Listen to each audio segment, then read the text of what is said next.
everybody. It's your girl Angie. Welcome back to Kiss My Cheeks TV. Y'all see who it is. What's going on? What's up, y'all? Was here, so you know it was a good episode. If I could convince Charles to get on the link, you know it was a good episode. We getting ready to talk about. So it's time to shout out. Oh, Stella. I want to shout out. Hey, Inga, Andrew, Michelle. Who else in the chat? Because we've been chatting before the show even started. I done got lost. Let me go to the bottom. I did put Charles on blast. I said his camera wasn't working. But hey, is it Netta? I hate messing up people's name. Charles is fucking the job. Or that job. It's that entrepreneur life over here, baby. I've already been sipping. Let's go ahead and get to the question at hand that we do every Friday night. What are you drinking? Now, I know, Vontae, if you in the chat, I ain't have time to get all the ingredients for the frosé. It was a busy day at work. That's why I don't have on any glam. So I just ran out real quick and got the Stella Rosa Golden Honey Peach. It's a little bit too sweet. I could probably mix this with some vodka and have a really good drink. But right now, I'm just Stella Rose by itself. What you got, Charles? So I have two drink options today. I did the hood thing and I ran to the corner store real quick. That's what I did. And I was like, ooh, we see a large assortment of things to try.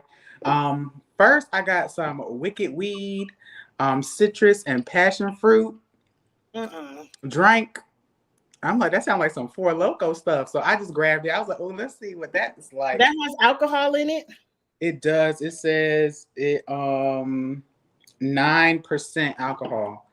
Okay. And I also have this other passion fruit orange guava drink here. I don't know if y'all tried any of these, but I grabbed them because they was cute. And I was like, okay. Charles, that look like stuff that's going to keep you up all night. That look like energy drinks. Right. And this is called Wicked Weed. So I don't know if it's, we'll see. Andrew says it's refreshing. Hey, happy day. Hey. Let's see. They want to see the whole shirt, Charles. We see fuck the job, but what else it say? Oh, it says fuck that job, create your own.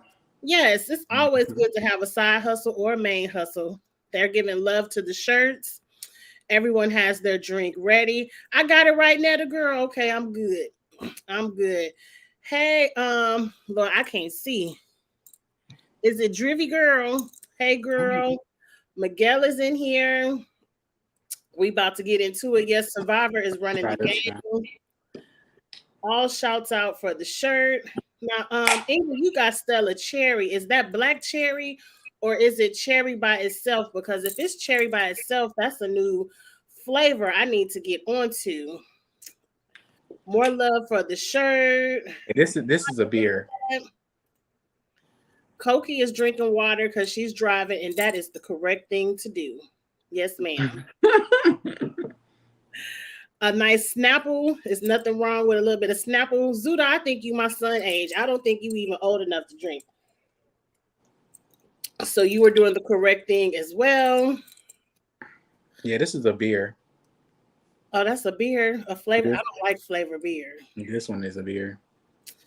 Lemon berry slush from Sonic. That sounds refreshing as well.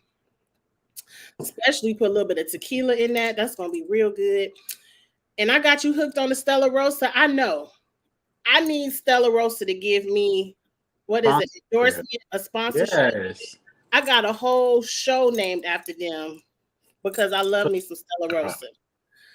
But it's time to get to the subject at hand. But I think Stella actually responds. Like, I think Stella on, I don't know if it's TikTok or Twitter, they actually respond to people that tag them. So y'all need to get up in there and be hashtagging sponsor Kiss My Cheeks TV to, Stella Rosa. I just figured out how to link my StreamYard to Twitter. So I'm going to start tagging Stella Rosa on my video names because they're now all going to be linked to Twitter as well. So, okay. good to know. But it's time for the Challenge USA. Last night was a great episode. It was all about Tiffany. Love or hate, the episode was all about her. I personally love Tiffany. I can't wait to get into it, but I took some trusty notes because y'all know your girl can go off to the left on a tangent. I could get to talk about Big Brother, Love Island, we could be talking about Khloe Kardashian. I could go all the way to the left. So I got my notes so we could keep up with the episode. I can't wait to hear what Charles has to say. I can't wait to hear what you all have to say in the chat. Let's get the conversation started. So up first, we have the algorithm. And you know, eeny, meeny, miny, mo, the new partners. I personally don't trust the algorithm, but it didn't bother me too much this week. What caught my attention is Desi said no ma'am to Enzo and DX. In her eyes, those are the weakest gentlemen on the island. I don't know why she didn't say no ma'am to David, but you know, just wait till your turn to get him, Desi. But the only partnerships that I kind of side-eyed was Kayla and James, because they're both from the same show. Tyson and Justine, just because of the beef of Tyson getting rid of Selly last week. X and Azza. I keep shading Azza, but I love you, Azza. But I feel like whoever got Azza as a partner is just okay. And Cache and Cinco. Of course, Cache and Cinco are a side eye because they're exes. So any partnerships you went like to? I think the biggest one is the Cache and Cinco one. Cache and Cinco being put together is what we want to see on the TV before either of them gets eliminated. You know what I mean? That makes 100% sense. Yes. Just for the hope of there being some drama. And as we saw this week, baby, they didn't even need to be together for there to be some drama attached to that team. So I actually don't mind it. If I was the producer of this show and millions of dollars are on the line, yes, there are certain pairs we need to see together because you never know when someone's going home. True. Damn it, I guess they can't ever be pairs, but I would have loved to see Tiffany and Alyssa have to work together so we could just see the hatred all over her face. But I agree. The algorithm didn't bother me too much.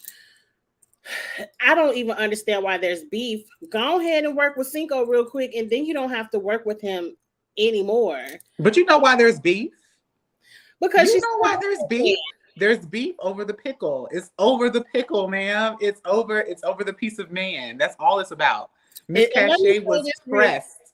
She was pressed because that older cat that was on top of him and he was liking it. And she was pressed. She was, I'm not gonna say I've never seen a woman so pressed on TV, but over a piece of man that ain't yours. Did you watch Love Island? Because if you would have watched Love Island, you could have saw Cache be pressed over Cinco for a whole season. Like he played you for a fool on Love Island. I was screaming at the TV the whole season. So I'm not surprised that Cache is still playing the fool for a man that don't want you. Ain't never wanted over you. A piece of man that ain't mine? Girl, no. Okay, but we're going to get into the Tiffany thing because you know what? I'm not mad at Tiffany for whatever she did with Cinco. She was very tight-lipped on the Davon and Devin podcast. She didn't really say anything happened, but she didn't say it didn't happen either. So with Cinco? Yes. I don't think they were in the house. I don't think they were in that warehouse long enough for there to actually be something to happen. And I don't know if they have that much privacy. It looked like they was in bunk beds right beside each other. Nothing happened in that warehouse because they was in a prison yard. Right. The rumor is that something happened outside of the warehouse before the show even started, and that's why they were so friendly when they saw each other. And again, I'm not mad at it. I thought Tiffany had eyes for Kylan. I thought Kylan was her thing before the show. Let me say this. I'm married, so I got to stay with the one I got. Ain't no woman like the one I got. No one But can you if bet. you single, it ain't nothing wrong with trying out Kylan and Cinco. If you single Oh yes, and Miss Tiffany is single. and ready to mingle. And if all the young boys, if she got it where she's still pulling the 20-year-olds, try them all out. It ain't nothing wrong with it. Protect yourself and mind your business. They need to mind their business. I agree, but I don't. I, it's so easy to throw rumors on a woman's body for sure. It's always like, oh, this woman did this. This woman did. Oh, she's flirting with him, so she must have slept with all these people. Um, I don't want to jump into that rabbit hole, but I do. I do know that she had a thing for Kylan before the season, and now it seems more gameplay with Cinco. You know, he's cute. He's, you know, a beautiful chocolate man, but She admitted it. um I don't think she took that serious. I don't think so. She admitted it. She said, if I got to flirt with Cinco to make it further in the game, let me flirt. And why is this this is not a surprising thing. It's a name for it on the challenge. It's called politicking. So just because Tiffany is doing it, it's now an issue. I don't think so. Okay, let me get back to my notes. We done already talked about Cache playing the fool, so we can skip that. So Tyson is being cocky with his like, well, let me get Justine some money. You know, Justine over here, she my partner. I'm gonna get her some money. And Tyson has been cocky the whole episode. I want to know what you think about Tyson and his cockiness. I personally don't have a problem with it if you could back it up. But what you think? I believe that Tyson.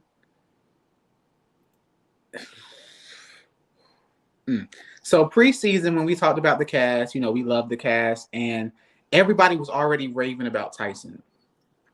And I'm trying to say, well, we also have to take in account of age, and you know, he's a very small framed guy. So they have been very, I guess you could say, not strategic about not making it any hand-to-hand combat stuff with the guys, because Tyson is good when it's separate.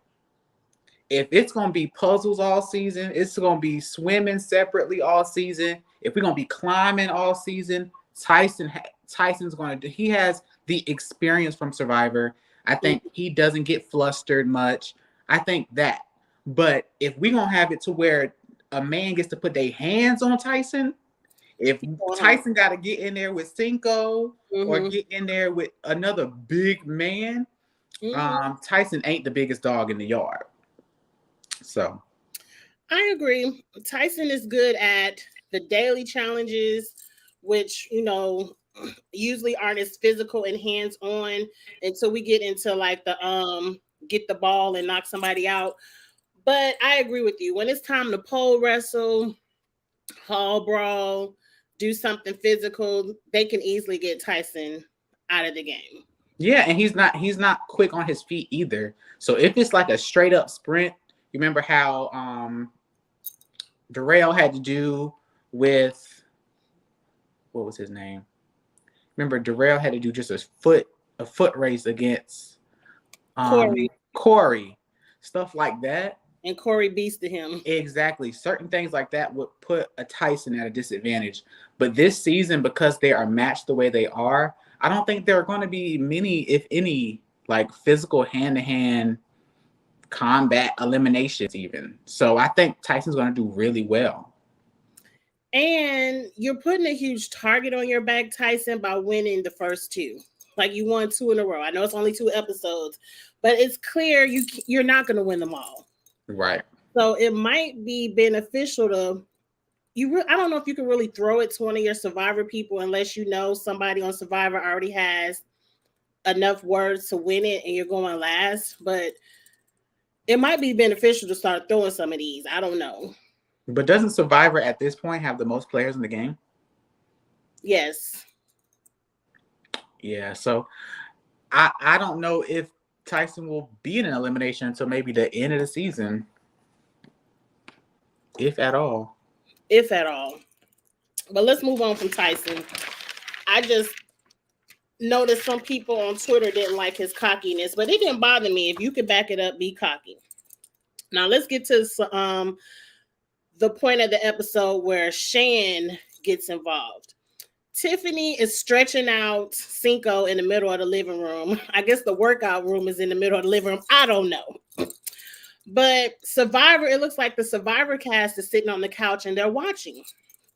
And Shan, who I thought she said her and Tiffany were cool, they were friends, brings up, I can't throw Tiffany as far. Well, I can't trust Tiffany as far as I could throw her. You know that little saying they say. Mm-hmm. She can't trust Tiffany. And I'm like, damn, I thought that was your homegirl. And she brings up Tiffany is running Big Brother 23. And that's a question mark because I really don't think Big Brother 23 too much care for Tiffany. And then Shan and Desi start gossiping about the swapping of DNA between her and Cinco. And even Sarah was like, well, damn, Shan's spilling all the tea. What's right. going on? An update, go straight to Shan. Now, on the rewatch, the edit made it seem like Shan said the swapping DNA comment, but I watched the episode twice. On the rewatch, the subtitles showed that Desi was the one who said that, not Shan. But Shan, you were still co-signing. So, right. And I remember on that part, they didn't, it wasn't just a close-up of Shan anymore. It was kind of like, you know how they be doing what they editing. It'll show the back of the people, the front, the group. Mm-hmm. So it can kind of trick you into who's saying what. Or confuse you, rather. I don't hate it, to be honest. I think people have this delusion that because of what happened with the cookout, that now all of a sudden on every competition show, every Black person has to work with every Black person. And I feel like this needs to be an individual game. And especially with them in their groups, that was the Survivor clique talking to the Survivor clique. Like, let me update you on what I know. Now, do they need to talk about this girl's sex life or whatever may have you?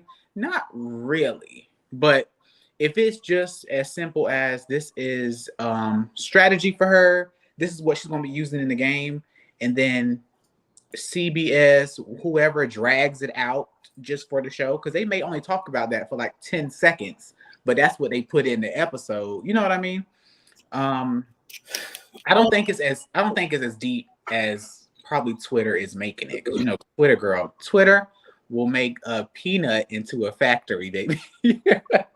Well, I know Tiffany isn't seeing it for Shan after, I guess, watching the episode back. What made me feel a ways about it is for the show, they said they were cool with each other. They were friends. Shan had a whole confessional of saying, I'm going to spill this tea about Tiffany because I want everyone to think I have all the information and that they could trust me because I'm a source of information. What's wrong is that Shan doesn't recognize what she did wrong in Survivor, and she's bringing what she did wrong in Survivor over to the challenge. You don't need to be the source of information. To me, it was a bad game move for Shan to throw Tiffany under the bus because Shan is looked at as the Tiffany of Survivor. Like the one, you already got Danny got a whole wife at home talking about you better not fuck with Shan. Alyssa has admitted in the pregame that people told her not to trust Shan. So just like people have been telling people not to trust Tiffany, people have been saying the same thing about Shan, and Shan isn't aware that she's being viewed the same way that people view Tiffany, just a different show. That's interesting. I never thought of it as being even similar. Because to me, Tiffany is seen as a mastermind. She literally ran that Big Brother house. Shan is seen to me as likable. To me, that's the biggest difference. Shan made horrible decisions every episode on Survivor. It wasn't, to me, she was not the mastermind of that season. She didn't even get close to winning. And I feel like really the queen on that side of Survivor is Sarah. To me, Sarah would be the Survivor version of Tiffany. It wouldn't be Shan, because really getting Tiffany out was seen as like the biggest thing you could do against Big Brother in this game. What they think. And I think the same thing will go for Survivor. If they could get Sarah out, Sarah Lucina, then it would be like, oh, we made a big move. I'm thinking, in the eyes of people that aren't in the same shows, people think of Shan as, at least for the green team, the mastermind of the green team, the one who got everybody out on her team before the merge. She stole JD's fucking advantage. She tricked, is her name Jeannie, the older lady, out of her idol. Like, people look at Shan that way. And some people outside of the show look at Tiffany as the mastermind of the cookout. And when you listen to the pregame interviews, the contestants on the Challenge USA view them both the same. They were the only two names where people said people warned them before they got onto the show to look out for those two women. They were the only two names. Nobody was saying look out for Sarah Lucina, and she won. Damn near won twice. I've seen people say that they were intimidated by her because I saw physically, but not look out for them strategically. They were saying strategically Shan and Tiffany. Oh, okay. Well, maybe they're delusional because Shan is not this mastermind girl that people are trying to make her out to be. She was the cute light-skinned girl that basically begged for JD's advantage on their season, and he gave it to her. Yeah. I like Shan. I think Shan would be a cool friend. Yes. To me, Shan being a new person that was on a recent season of Survivor, she looks at Sarah, she looks at Tyson, and even, what's his name? The one with the hat. Ben, as like vets in the game. And when you're a new person come into a group of vets, she wants to bring some value to them.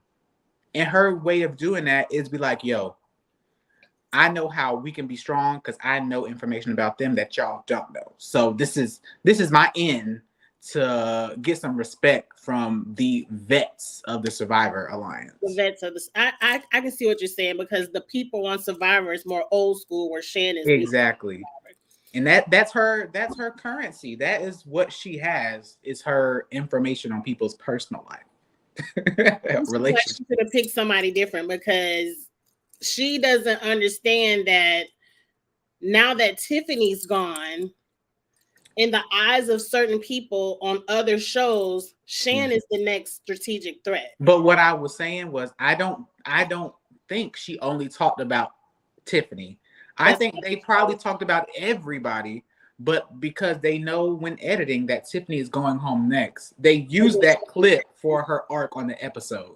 That's why I think there's too much harshness on top of Shan talking about that, because they probably talked about everybody.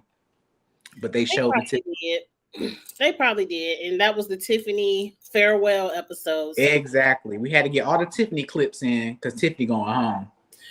I still don't think it was a good look, Shan, but we'll see if it pays off for you in the long run. I think next week gonna be the farewell Shan episode.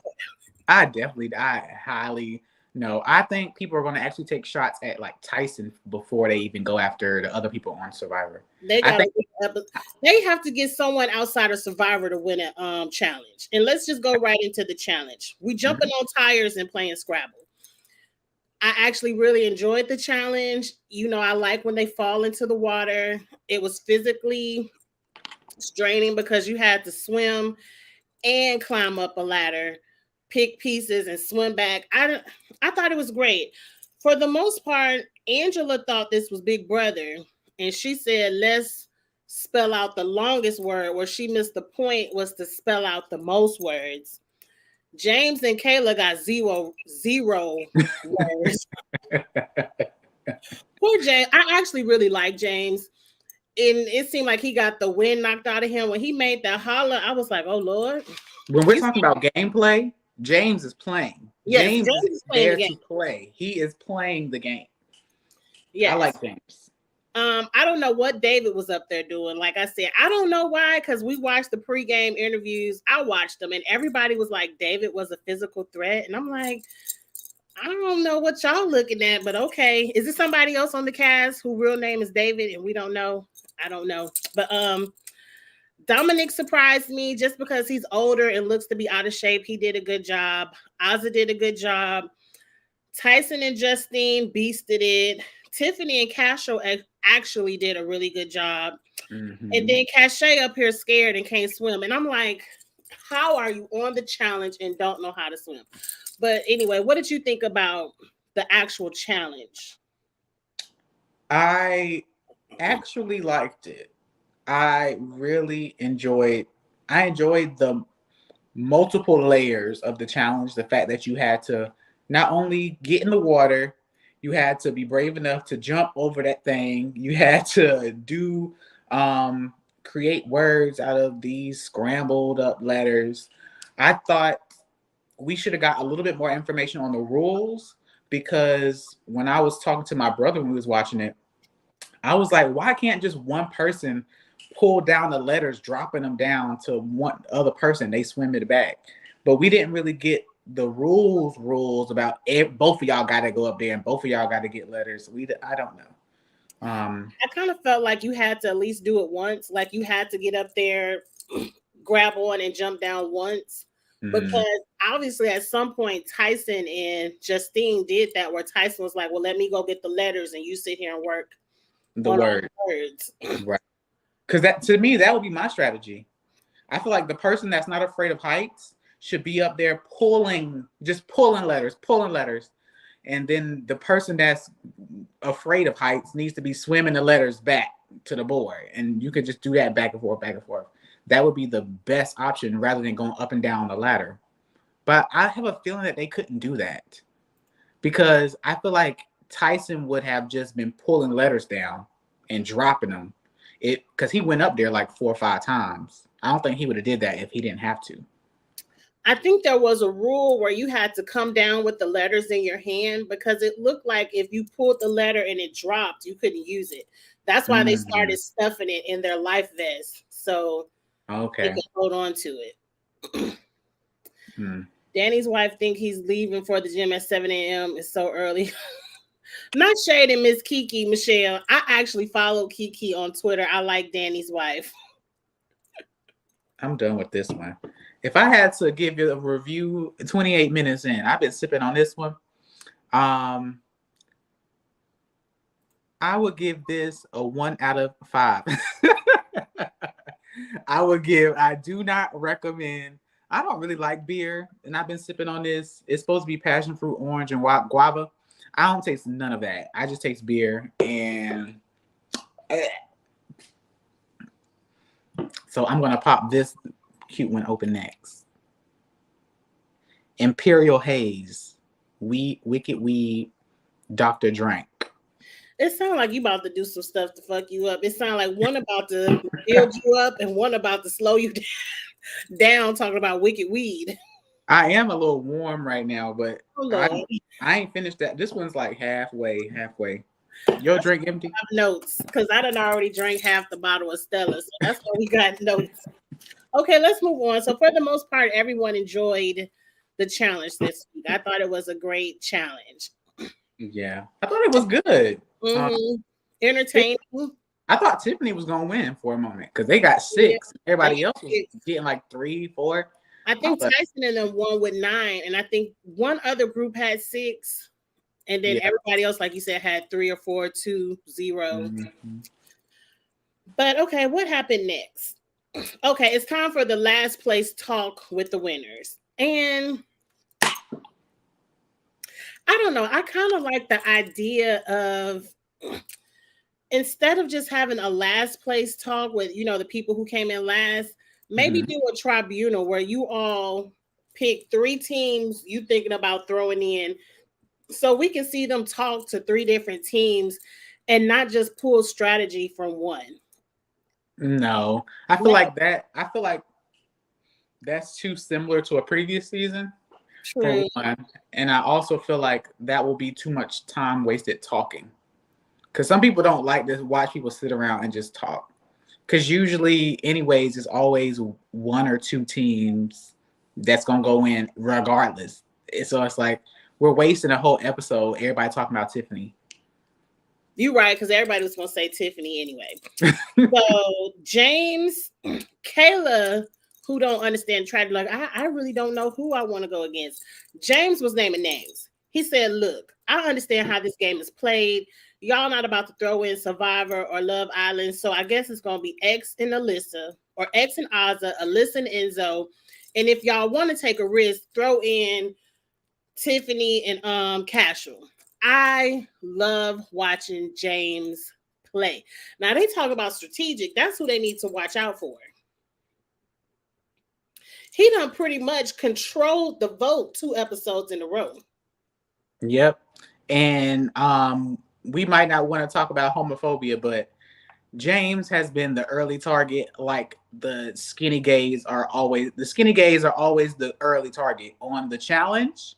Historically, the skinny gay guys are literally the first of two people to go home. So True. I'm glad that we see James playing, and I look forward to see what he can do next. Because if he can get with a really good female competitor, I feel like he does well. He even does well in the challenges. He So does well in the challenges, and he the only one really talking strategy. right, I agree. Because Kayla's like, I don't know, girl, you better say a name. You want to stay in the house? Right. Okay. So James says Tiffany has the most power in the house. Justine said Tiffany has the most power in the house. And I put a question mark by that. I think everyone is just, I don't want to say Justine was hating, but I think everyone is just looking at the cookout and they're scared of Tiffany for whatever reason. And Justine is worried that Tiffany is going to pull in Casual away from Love Island. And I'm like, girl, they were just partners for 1 week. Why is everyone so scared that Tiffany has Casual under her thumb, but they were partners? What you want her to do with her partner? It's Cachet. You saw, we talked about it. Cachet went to Casual's ex-girlfriend. They showed a whole scene about that. About, oh, Yeah. Tiffany got all the boys under her thumb. She's getting all the Love Island guys together. They protecting her. We need to basically destroy that ASAP. Now Miguel got a point right here, Charles. He said they should have thrown in Angela and Leo since they weren't Survivor or Love Island, and Angela, both of them are strong players. Yeah, And Angela's gonna be a problem. but I think Tyson wasn't going to throw in Angela because they got a kind of a week one won the challenge alliance. Yeah, but And Angela's not with Big Brother. no, that's why I think Angela is probably more on Tyson's side than Big Brother's. But now that Miguel put it out there, that would have been a good strategy, especially since the winners get to see what the challenge is.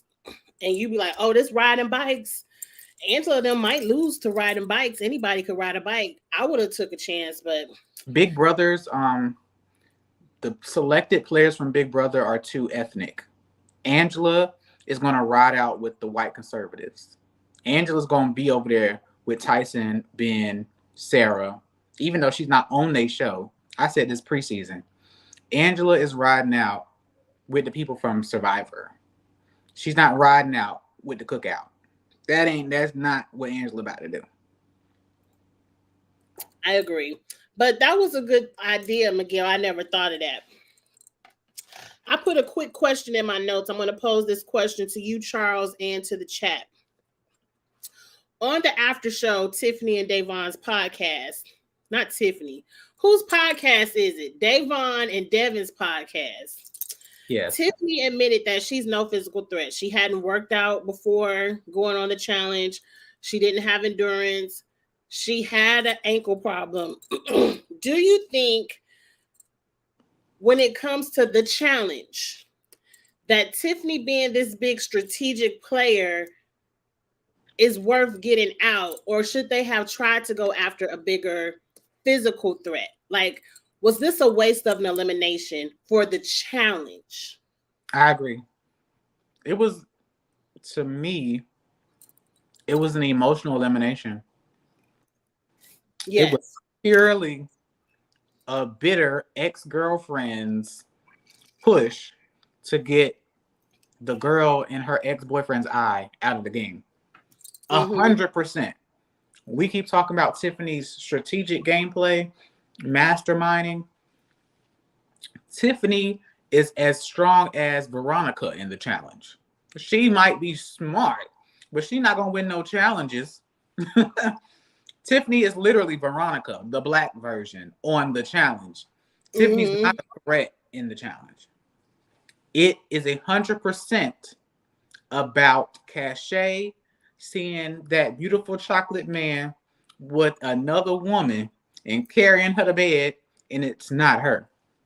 That's she gonna be all season because I'm sure he gonna carry somebody else before he go home. But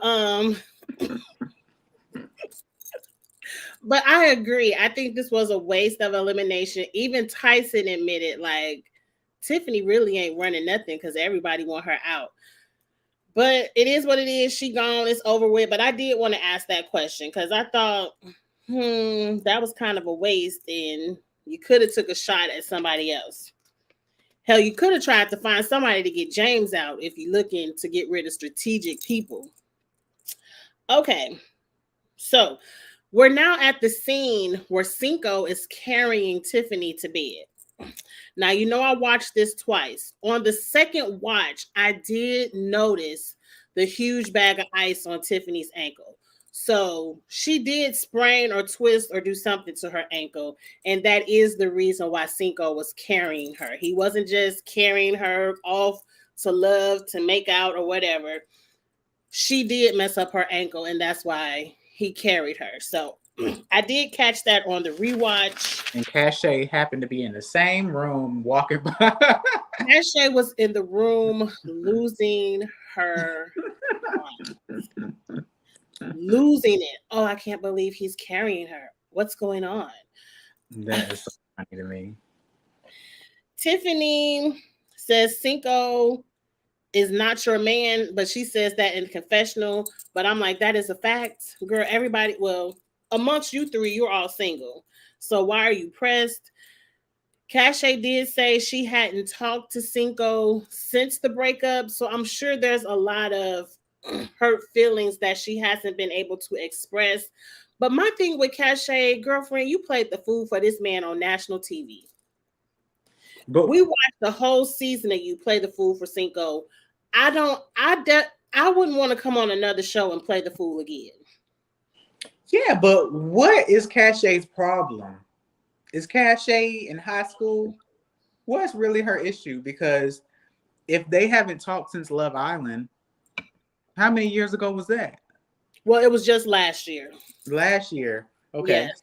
So, to be honest, if they haven't dated outside of the show, to me, y'all really was never in a relationship. If you ain't never seen that man outside the show, ain't laid in the bed with him. Now, you know, when the show goes off, I lose interest. Like, I ain't all in y'all personal business. So I can't recall if Cachet and Cinco dated outside of the show, but the man damn near swapped relationships with you 2 or 3 times on the show. I don't know why you took him back on the show the way he made a fool out of you on the show. Now, M just put that up there, and I do think it would have been better to try to get Xavier out with Azza, and you got a winner out of the game because, you know.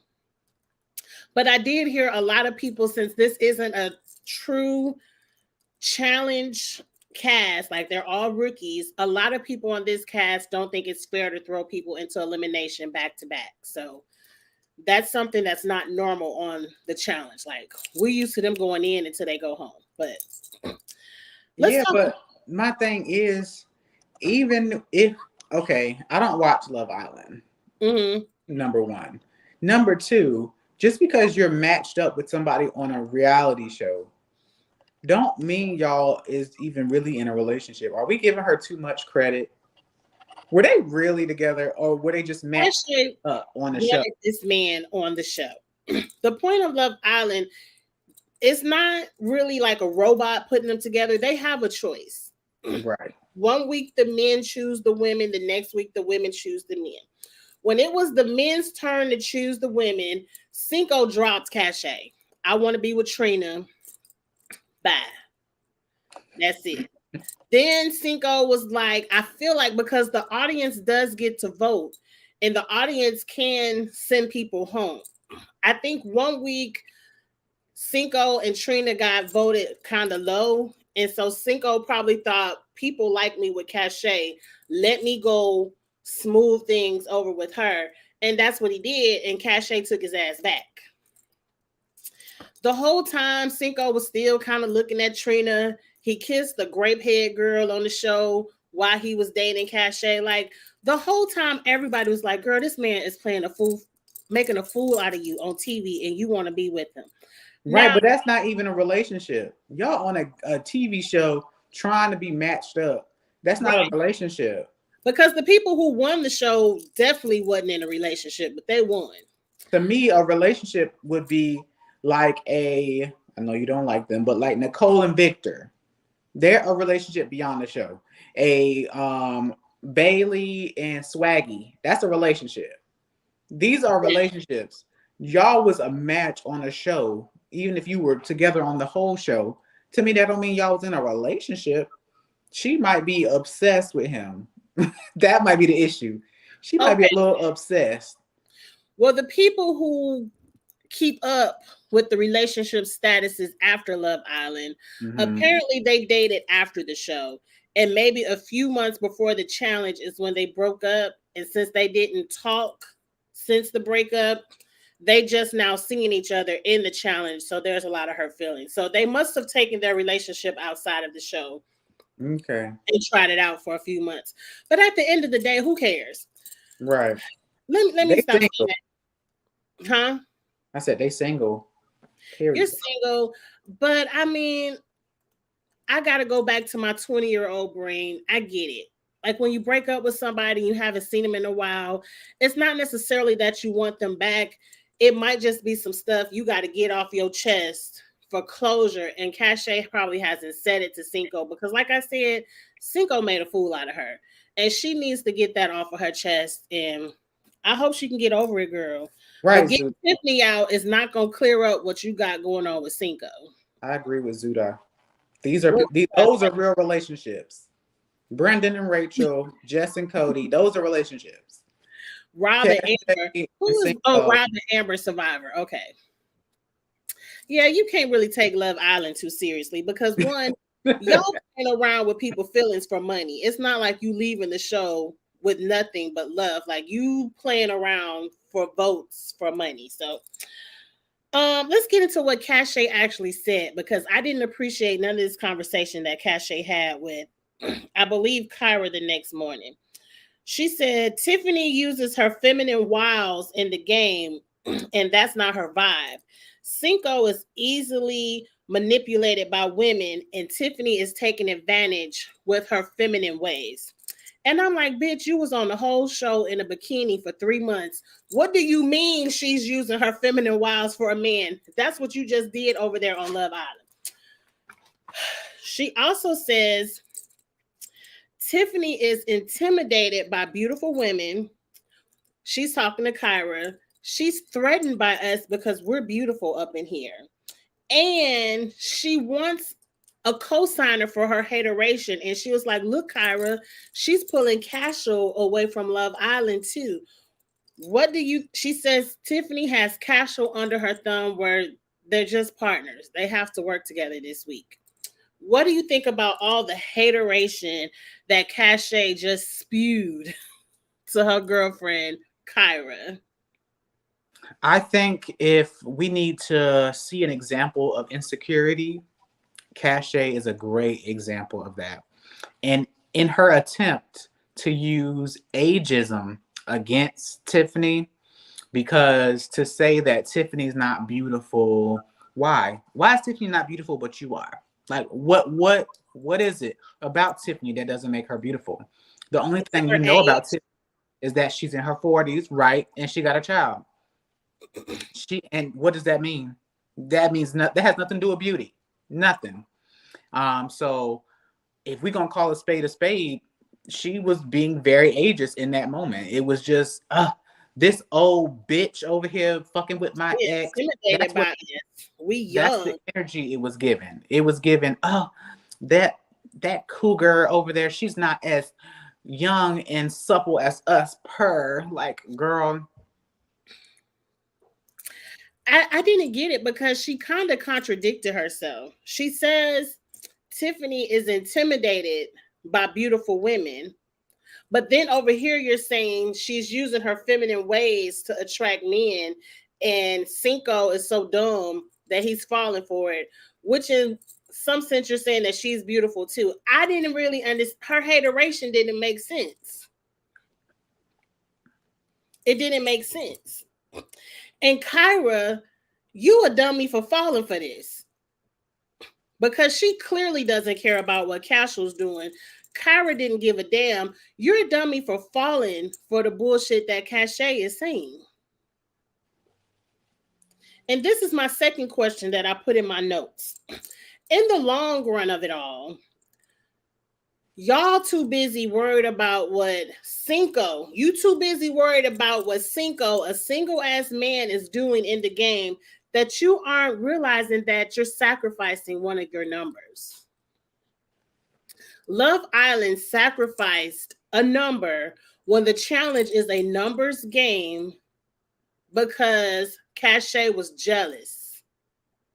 And Kyra, Justine, everybody else that's a part of Love Island, y'all dummies for letting Cache do that, because that shit is going to bite y'all in the ass, because now you've lost the vote. And you lost a strong number. You lost a number in someone of Cashel who probably could have won a challenge and saved you all. Right. What do you Cashel was think about a that? physical competitor.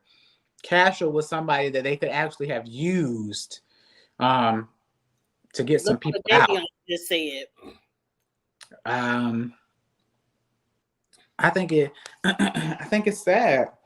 And we were on the phone talking. I told you it was, to me it was very similar to Taylor's experience on Big Brother. When I was watching it, I was just very like, interesting. Just the female intimidation about how they feel when they see a woman around another man. Because we know on Big Brother, the girls saw Taylor around the boys in her bikinis, and it became oh, she's not a girl's.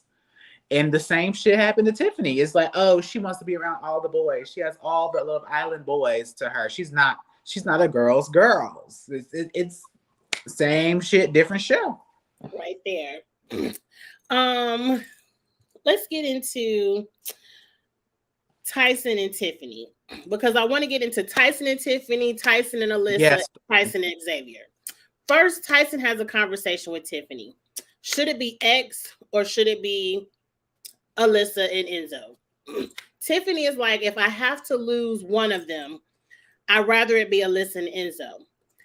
Tiffany says they cut out the part of the conversation where she told Tyson it's better for your game to get rid of Alyssa and Enzo, because if Xavier goes down there and wins, which he has the potential to do, Xavier has a higher potential of winning a daily challenge and taking you out, where Alyssa and Enzo don't have that same potential of winning a daily challenge.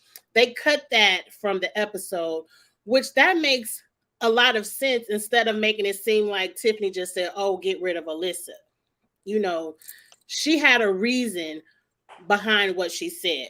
What do you think about that first conversation of Tiffany and Tyson? I think Tiffany should have pushed harder to get it away from Big Brother. Because didn't we just have an alliance literally one elimination ago? It was Survivor and Big Brother. We gonna stick together through this whole thing. Now all of a sudden, the options are two Big Brother options. Like, wait, what happened to this deal we had last episode? I don't know how much time between the episodes, 3 days, a week.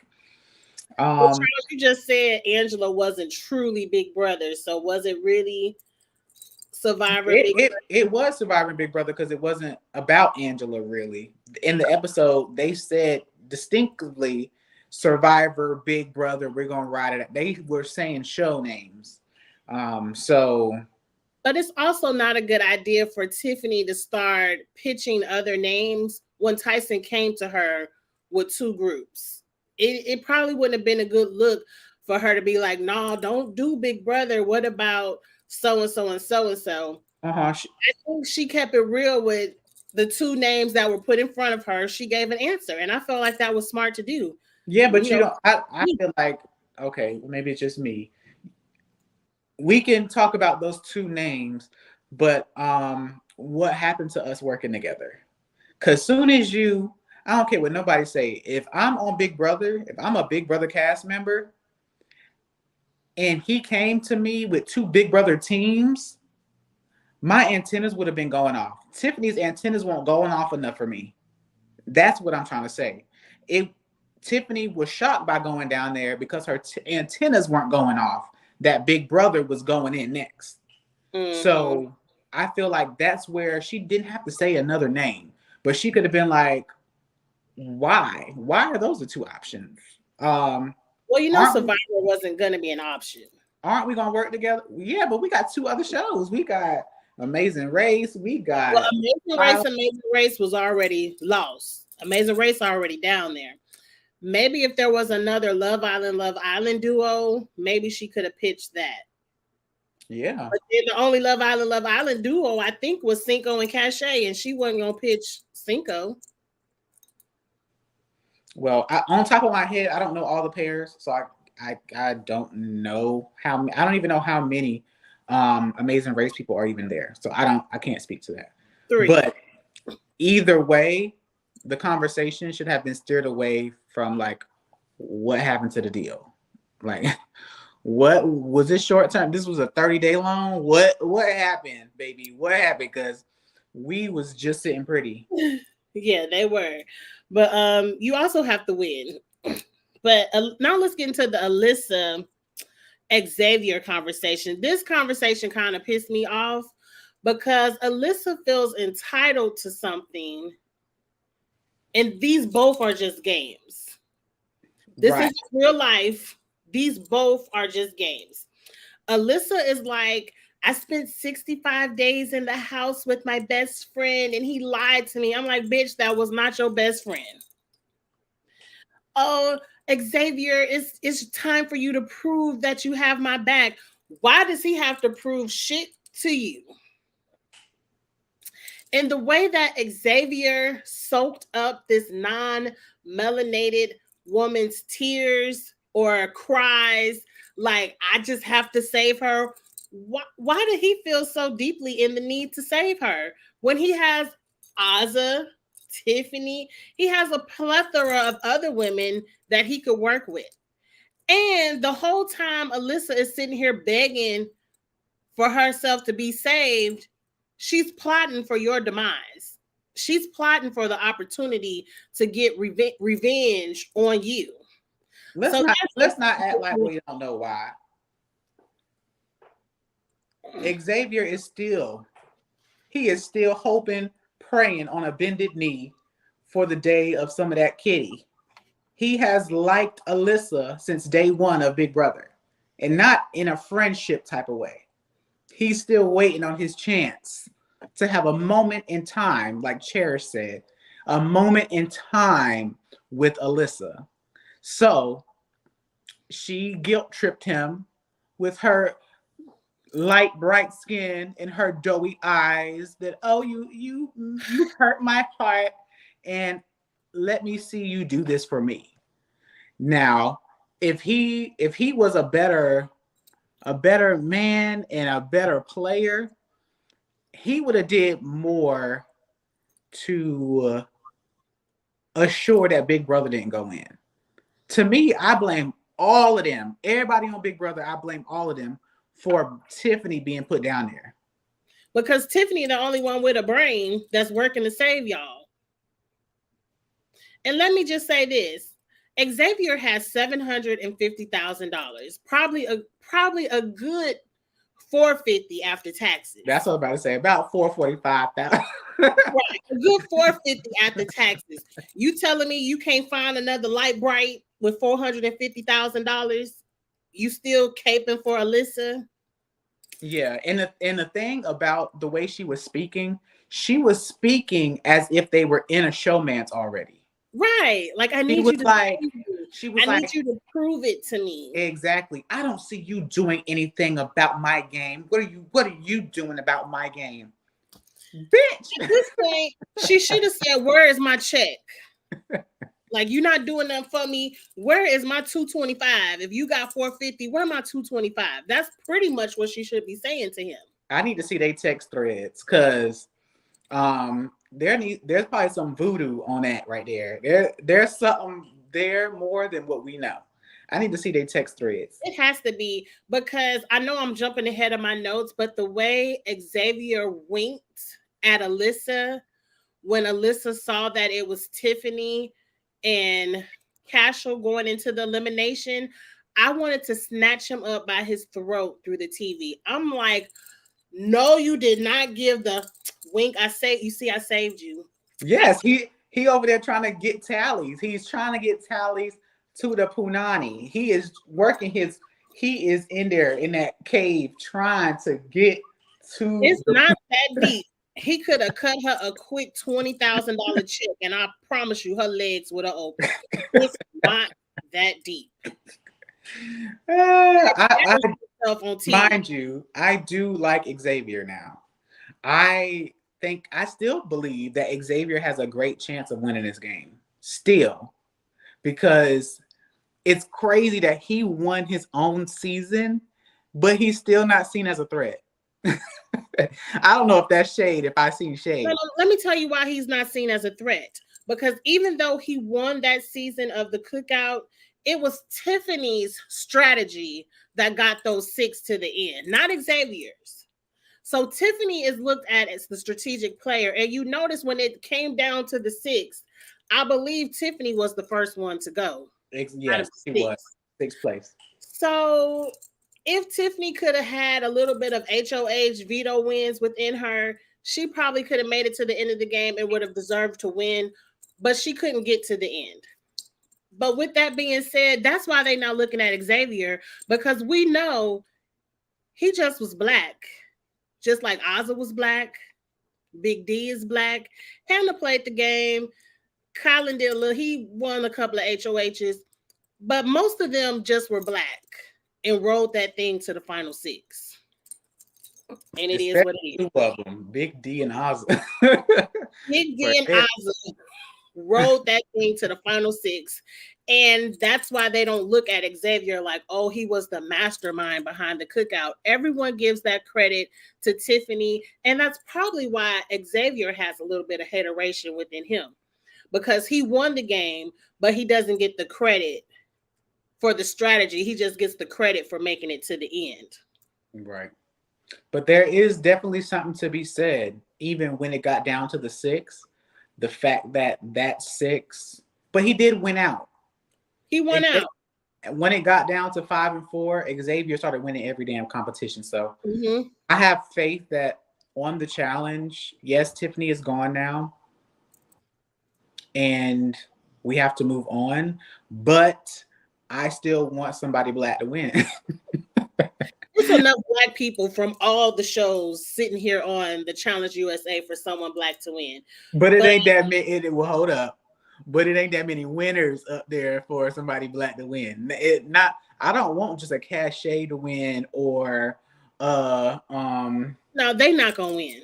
Trust me. Right. That's what I'm saying. I There's only honestly feel like it's a survivor person that's gonna win. Maybe a Tasha, maybe a Desi. But I feel Xavier, like Kylan. Kylan might win. Kylan has been practicing for this. He And he prepared has for the this. relationships. We can't forget Yeah. on Big Brother 23, he was the most liked by the white people. Out of all the cookout members, the white people loved him some Kylan. Look, I liked Kylan until he did that blow up with the nephew with Nephew thing. Xavier. That rubbed me the wrong way, but I'm kind of over that. But up until then, I didn't dislike Kylan. I liked Kylan too. So I agree. But Davion, I don't understand why anybody feels they owe anybody anything in a game.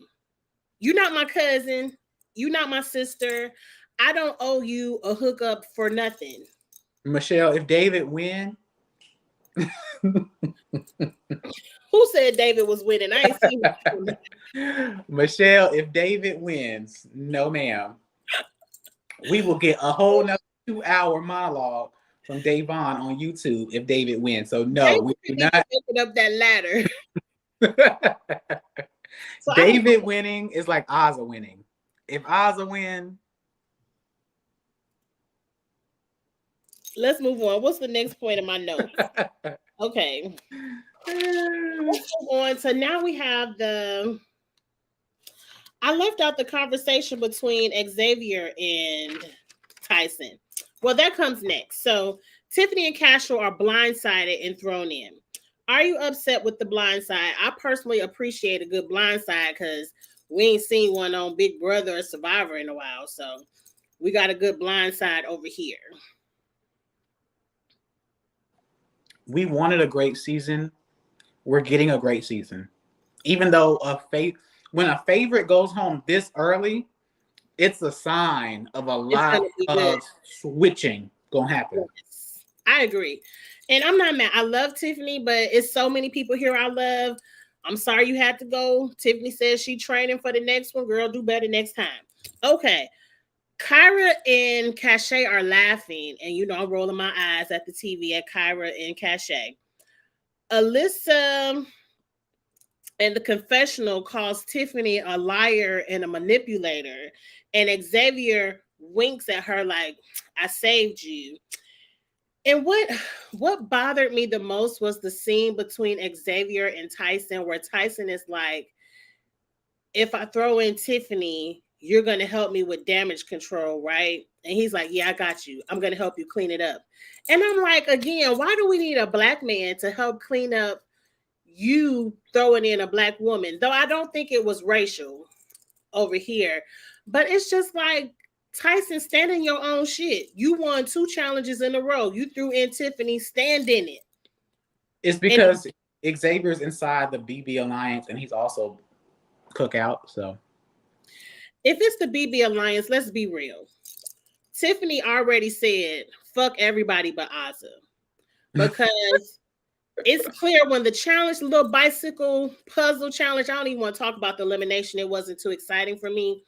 But the little bicycle thing, nobody was cheering for Tiffany but Ozza. Nobody. Everybody in that entire house was cheering for James and Kayla. mm-hmm. So, what cleanup do you need, Tyson? You pretty much just did a house vote. You did what the house wanted you to do. And you know who my eyes was on as soon as they lost and they was up there cheering? Xavier. Shan. It seemed like Shan was cheering for James. Shan was so excited. Yes. And that's what I was like, why are you so excited? I didn't understand. To me, I don't understand the excitement behind getting out a Tiffany. Because a Tiffany, a Veronica, if we're going to use a name that people know, like a Veronica, somebody that is great socially, but not physically, what is the cheer in getting that person out? Can I say something? And I'm just going to say it here. Even though I know this is connected to Twitter now, so I'm going to say it to Twitter too. Shan, to me, is the secret mean girl. Like she stands behind, I'm a pastor, I've changed, and she probably has. And she probably can give a good sermon. But to me, a lot of the stuff I've seen Shan say on social media, the way she defends some of her moves, it comes off as a secret mean girl. Like before I was saved, I was just like Cachet.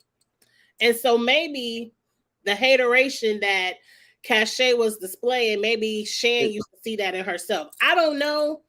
But it was something about the way Shan was laughing and pushing and all that other stuff. I was like, this is who you really are. You might say a prayer or two on the side, but this is you, Shan. This is you. And you could save me with all that. Oh, when it's time to turn the game on, I turn my integrity off. I'm in gameplay mode. No, this is who you are. And you might just pray for forgiveness afterwards. And mind you, I'm not mad at you for that. But Shan found way too much pleasure in Right. this move for this to be someone you call your friend. Yeah, I didn't understand why Shan was so excited. She was the main one I saw up there cheering after it was announced. Now, production, I don't know if y'all need any tips, but what I would have done if I was production and I said it in that moment, I was like, when they on this bicycle, I don't care who's actually going the fastest. I feel like that very last green light at the top for both final puzzles should have went off at the same time. And it would have been a race to finish the correct puzzle. That would have made for a iconic moment. Yes. But when we just have one green light go off and the other person over there is still pedaling, it's just like, oh, well, they lost. Well, it's over with. Whoop-de-doo. Look, this is another thing about why I didn't like this bicycle puzzle elimination. Production can flash up them symbols whenever they feel like it. You could be biking for 20 minutes. You don't really know with these type of eliminations what is the projected amount of time before your pitch.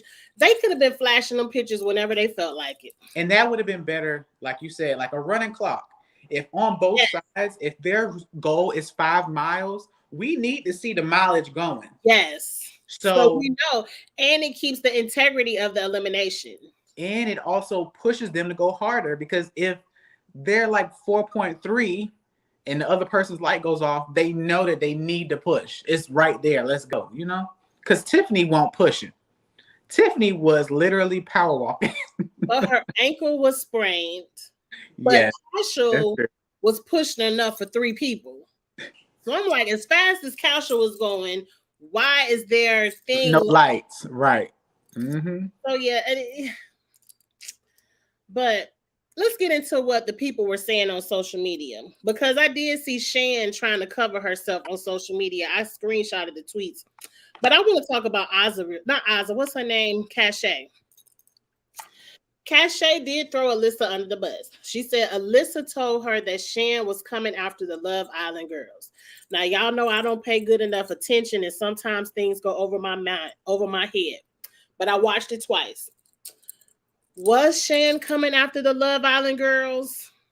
But then she also said there was a scene where I done had too much Stella Rose. I'm saying everybody's name wrong. Was Tiffany coming after the Love Island girls?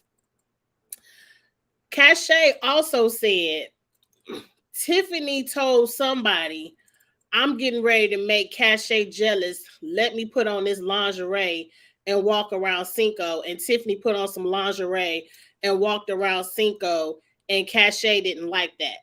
I don't believe that. I didn't believe that, because Tiffany doesn't look like the type of person that's going to walk around all those people in some lingerie just to get up under your skin. When she up under your skin just for being present.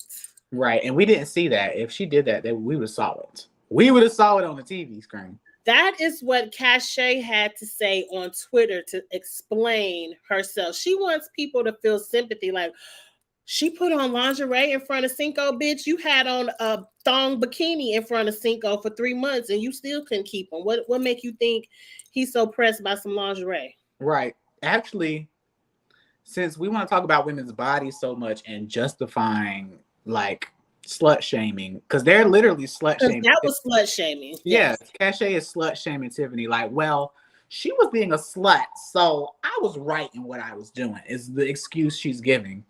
Right. I don't care. Excuse me, I was about to cuss. I don't care if Tiffany had her titties out. She could have been standing there butterball naked. And that still don't give you a right to do nothing backlash towards her for doing so. That ain't your man. That ain't your husband. Not at all. Tiffany does get a lot of attention outside the shows. Tiffany is doing all the podcasts that I've noticed on YouTube. She's the one talking about the challenge, and you all are just on Twitter being haters. Now, let me see if I can pull up Shan's tweets, because I did screenshot. That's why I tell you, girl, Twitter is so toxic. Twitter is so, you can't believe everything you see on Twitter. All that stuff on Twitter is gone for me. I deleted my Twitter. I ain't delete my Twitter. And I've already privated a lot of my videos of me talking about certain shows because the girls be looking. Now, some kind of way, Alyssa been doing a lot of tweeting either, but I don't follow Alyssa. I do follow Shan. Alyssa said, wait, Shan, I thought your story was I said this. Something about Alyssa said Tiffany was doing something. I don't know. Sharon replies, wait, Alyssa, and she asks Alyssa, you run around with the cookout all year benefiting from the proximity of the culture, perpetrating and pretending to be understanding of the movement and its significance, all the time wanting and plotting revenge. Now, I understood what Shan was talking about right there, but this comes into the wrong messenger category. Then she calls, where the next? Then she calls, y'all, I've met a Becky and I met a Karen. Let me introduce you to an Alyssa. So I guess she's calling Alyssa a Becky and a Karen. One who will be seen around members of the cookout and will exploit the hype for attention and benefits by being close to the group, all the while seeking self-advancement and opportunities for revenge. And I want to say, Shan, what the fuck were you doing? You was on here wanting to be down with the cookout, want to be close to Tiffany. You and Tiffany are friends, and the whole time, the first opportunity you got, you threw her up under the bus. Now, I agree with what she said about Alyssa, but I think you need to look in the mirror before you start tweeting. Right, but I personally have never known for Shan and Tiffany to be friends. People. Well, that's what they said. People throw that word around a lot. But they said it. I can't do nothing but say what they said. I know, but I'm saying two people will follow each other on social media and be like, oh, I thought we was friends. You supposed to be doing this. Girl, no. For how much money is on the challenge? 700. They only making right here 500,000, which means each person gonna go home with 250, and after taxes, that ain't nothing but a good 175, 160. But still, to a girl that lost, that's no shade to Shan, but to a girl that lost, that's good money. That's good money. It is good money to somebody like me. That's a lot of money. But right. I'm just saying, Shan, look in the mirror before you tweet. That's to me, Shan is not even in the top 3 of people that should be really targeted in this situation. For me personally, with this whole Tiffany situation, I feel like the targets, which are not being targeted, should be Cachet. Cachet should be number 1 on that list. Number 2, we should have what's Cashel's ex-girlfriend, Kyra. She need to be talked about too. And then we need to be talking about Alyssa. Alyssa may be number 2 under Cachet. Alyssa, because Alyssa came in, she probably auditioned with the fact that she was going to be the girl to take down the cookout. And that's why I agree with Shan. It's because your whole storyline this season is to take down Cookout. Right. So, but before the season, you understood the cause. You rocking, partying with them, trying to get your likes up and your followers up. But now you want revenge. Everybody go unfollow Alyssa. I ain't follow her ass in the first place, so I can't unfollow. me But either. she ain't really down. She's not really down. Unfollow her. But if I have to pick a team between the two, I'm Team Shan because she's completely right about what she's saying about Alyssa. Alyssa's entire storyline, as if this is like what's it called, Atlanta Housewives, is to get the black people down. Is to destroy the black group. That's her whole storyline. But the whole point of all of this, Shan doesn't have any allies left in the house to go back and be like, oh, revenge for Shan. The only person, not Shan, what's the child name? Tiffany. The only person that said goodbye to Tiffany said was Kylan and Azza. Mm-hmm. And Kylan fake said goodbye because he was cheering with the other people. Azza can't win a challenge to get revenge for Shan. Now, maybe she can. Azza has surprised me so far, but in my mind, I don't see Azza winning. Wait, you said revenge for Shan, meaning what? Y'all know I mean Tiffany. I done forgot the child name, and I done told the whole bottle full of rope. I'm like, what are you talking about? Revenge for Shan. Y'all know I mean Tiffany. Towards the end of the video, I done got tipsy, and I done forgot. Shan gives you high school bully vibes. Shan said she had a colorful past, so it's not like she was a pastor all her life. She found, but we all have a past. We weren't all bullies, but I think Shan is the wrong target. I like I said, I was surprised to see Shan celebrating, but to me, Shan should not be the why not nobody talking about Cachet? Cachet is the conversation. Cachet is the reason, single-handedly the reason. She's the reason of the season that Tiffany went home. I don't think Cachet is the reason. She is. She's the reason. If Tiffany was not tied to Cinco, Tiffany would still be in the house. No.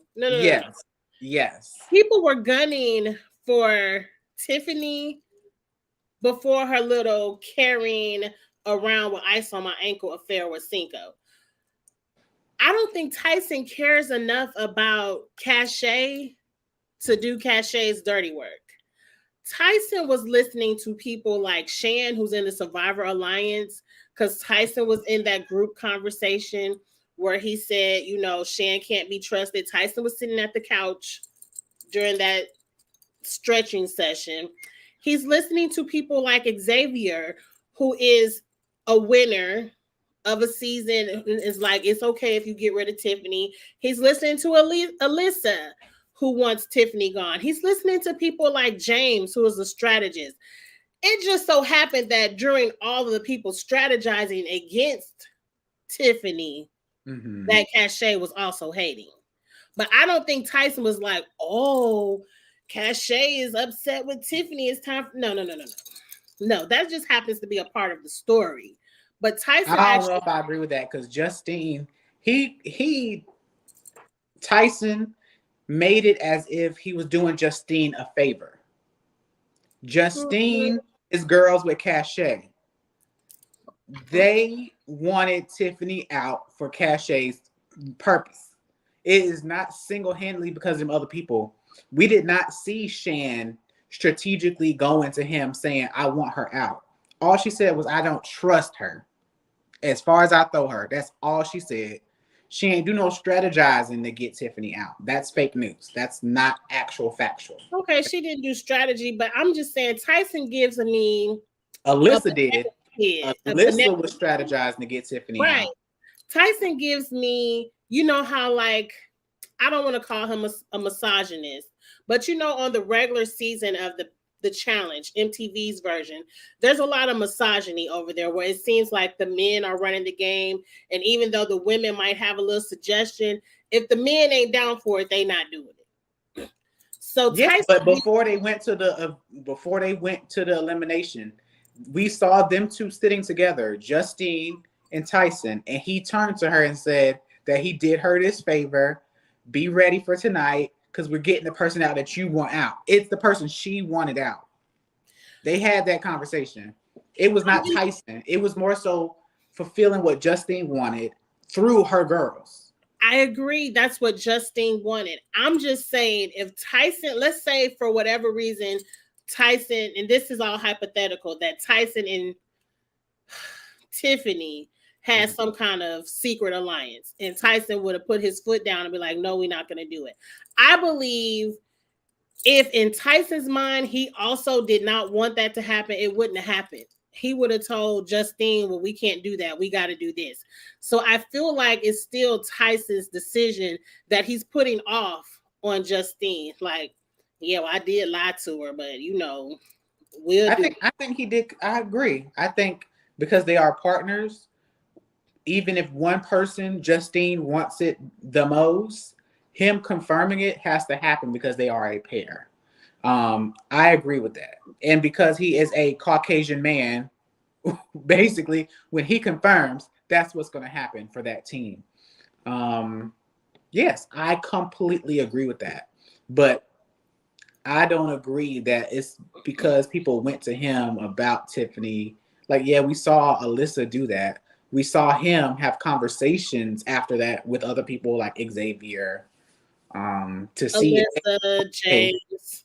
Yes, James, yes.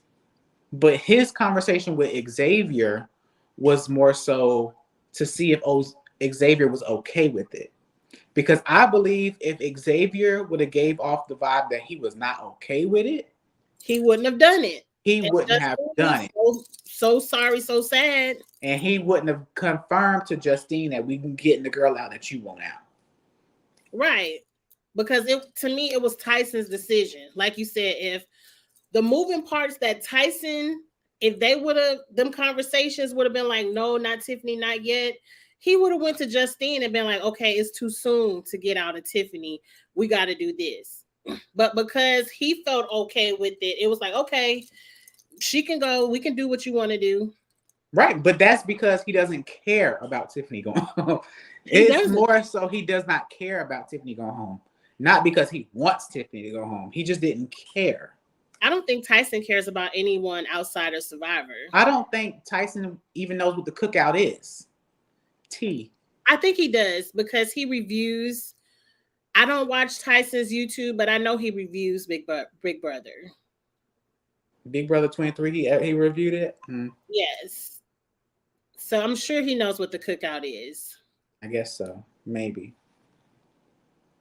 Mm-hmm. They said Tyson was being nice because of Celie. Tyson is the West of CBS.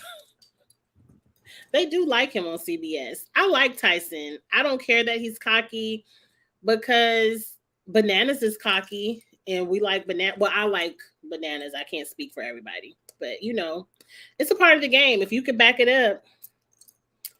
Yeah. I think Tyson is definitely a great staple for Survivor. He has earned that right to be a staple for Survivor. Do I think he's as great as he thinks he is? No. We haven't gotten to the harder challenges where it's less people and it's going to be harder to win. Like, to me, these are really kind of easy. Really. Yeah. Because it don't matter how many times you could climb up and down that ladder. The point of it is how many words can you get? And Justine did that. And I forgot what last week's challenge was. It was a math problem. And when you have a male-female team, I have always said this on every platform, he has gotten two great pairings.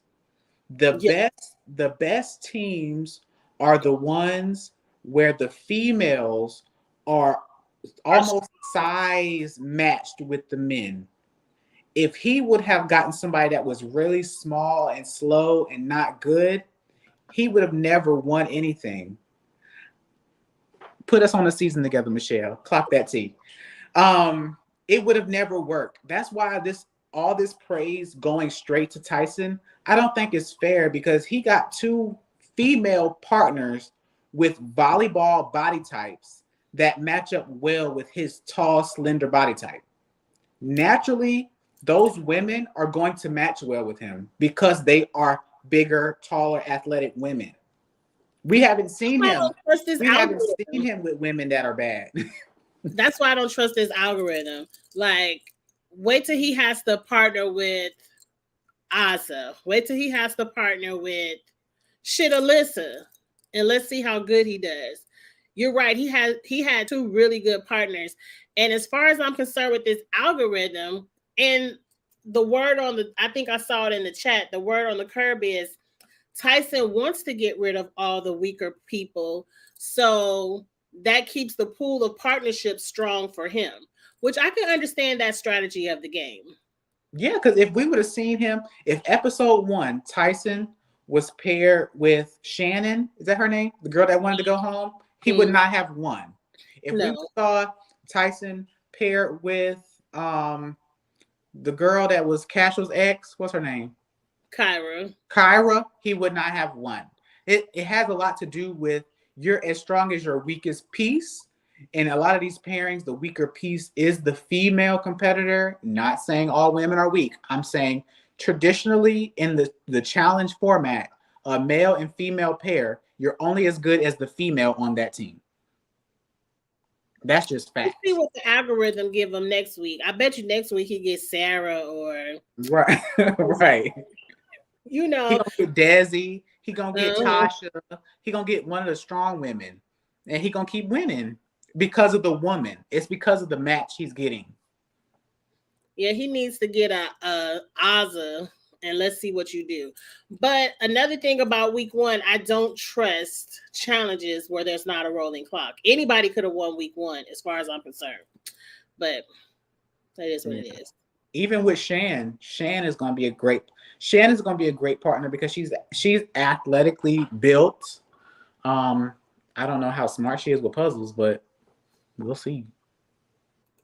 They want to know who's writing the algorithm. Production, for sure.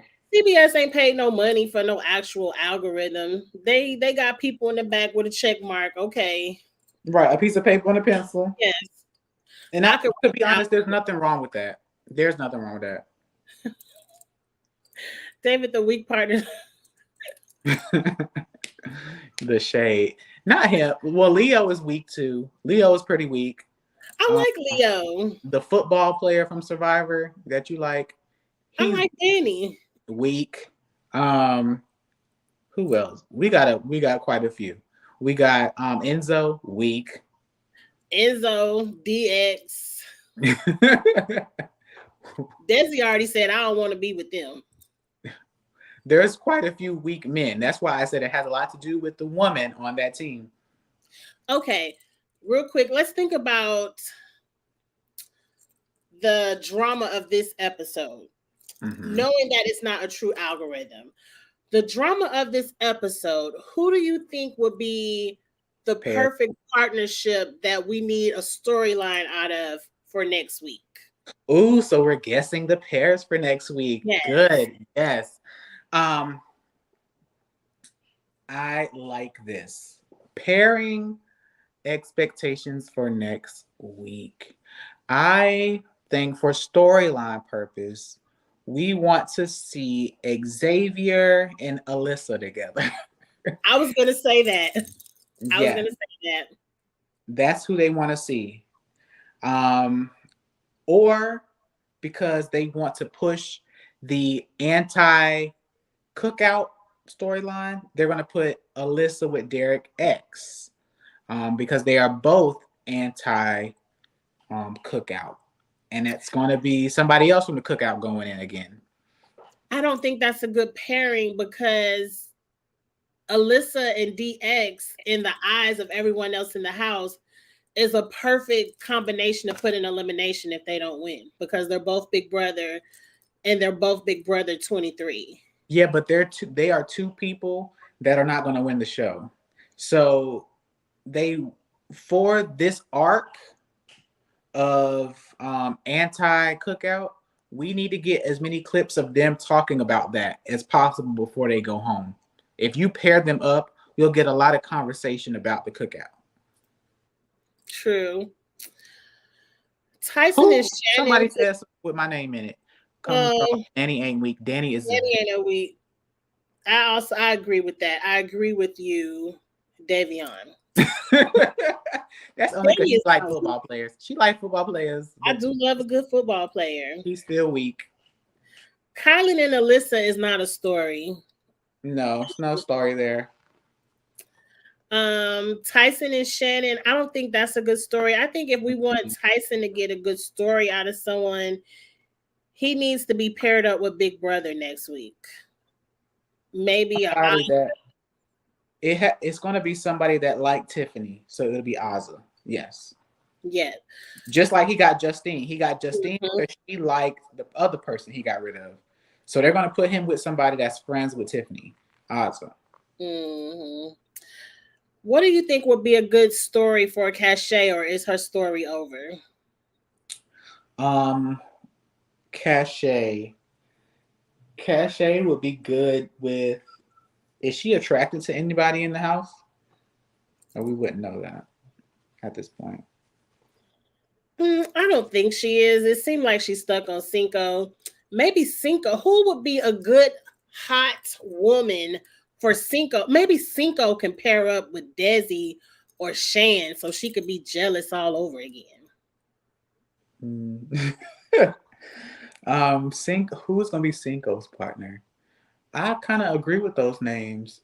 I think Shan would be a good one, and also, but that would bring the conversation of colorism to the forefront. Why? Because Shan is light skinned and Cachet is dark skinned, and it's gonna be this whole the light skinned girl, the dark skinned girl thing. And Tiffany is kind of light skinned. I don't want to have that conversation. I don't think it'll go into colorism, but they say Cachet's story is over, so I guess Cachet can go home next week. Well, Tiffany's not really light skinned. Tiffany is brown, but Cachet is dark skinned, so she makes Tiffany look light skinned, but Tiffany's not light skinned.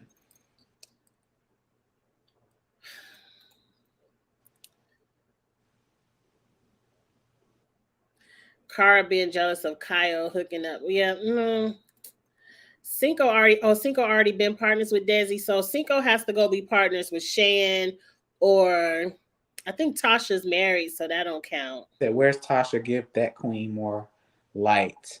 Let Tasha hang in the background and pick it up once she get half of these people gone.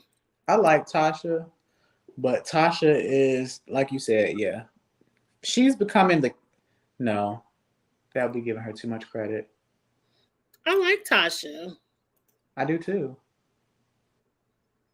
Right. Cinco just needs to give somebody else attention. It doesn't matter who it is. Cachet is going to be jealous again. I don't know. But I agree. The only real storyline of partnership next week could be Alyssa and Xavier.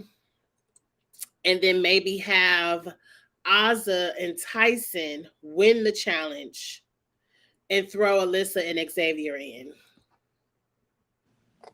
Now, Tyson ain't gonna win with Azza as his partner.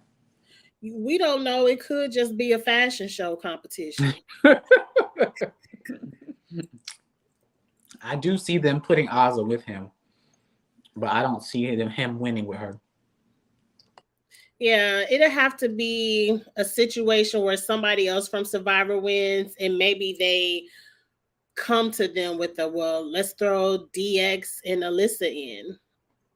And I hope Alyssa hating ass go home.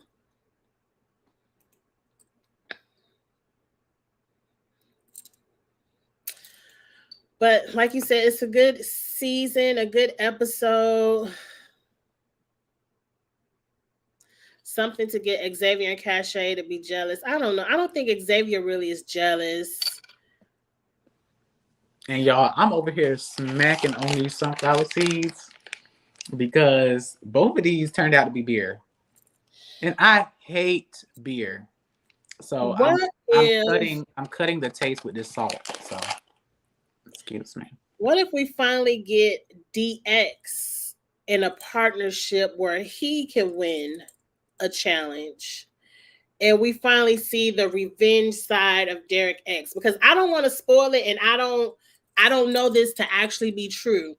But word on the curb is once Tiffany goes home, it's cookout, cookout, cookout, cookout, cookout. Like Big Brother, once you start going against your own, it snowballs. So maybe it's an episode where DX can show his revenge plots. But there is no revenge. In his mind, he said he out for revenge. So maybe he might get with a Sarah Lucina or an Angela that can help him win the challenge. Yeah, in their mind it's revenge, but at the end of the day, the cookout still whooped their ass in season 23, and that don't transfer over. Like getting Tiffany out still don't change season 23. Aza could do a mental cop, but I don't think next week is trivia. They usually save that. It's too many people for trivia. So Aza can do a mental cop where she's smart. We've seen her do comp on Big Brother.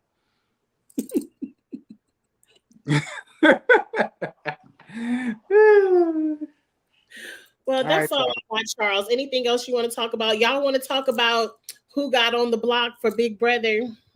Do you know, Charles? Do you want to know? I can actually pull it up right now. If I go right to my source, I have a source that literally gives me like the moment-to-moment update on who win this competition. Hold on. Pull up my source and we can talk about it. Well, that's why when this morning I text you. Oh, interesting. Mind you, they didn't already put it in the chat, so mind you, might spoil it. I did say earlier today that one of them is going to go home before the other one. I don't think it's going to go the way that Jasmine may want it, but we will see. Let me tell you, the biggest mistake, if y'all don't, we spoiling it. Sorry if we spoiled it. It's on the screen. Big Brother is known to be spoiled, so forgive. Taylor and Pooch were nominated. It's already known that Pooch volunteered he wants to be a pawn. Jasmine messed up her dumb ass by giving Taylor the opportunity to play veto. Right. Because I hope Taylor, I hope you win this veto. It's your only. But even if Taylor doesn't win veto, there's a lot of people in the house that wants Pooch gone. So even if these nominations could stay the same, Taylor isn't necessarily out of the house. Exactly. I told you that. Didn't I say that earlier? I said Pooch is going to go home before Taylor. Mark my word. I said that earlier today. And I think Amira is going to push for Pooch to go to the crib. So, and Taylor might even win Power of Veto. I need Taylor to win Power of Veto. I need Taylor to win it and slap Jasmine with it. That's what I would do.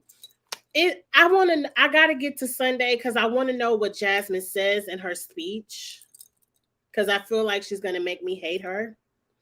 Jasmine has been being really nasty to Taylor on the feeds. Taylor has been the only one bringing her ice, elevating her foot, and they're in the room making fun of her for being nice. I can't see that. Oh, yeah. Of course. The HOH, the two-nots, the have-nots. This is how I get my update. See exactly what, and I get to see their face. It's a lot of work that Taylor has to do to stay over Pooch. The best thing she can do is win the veto.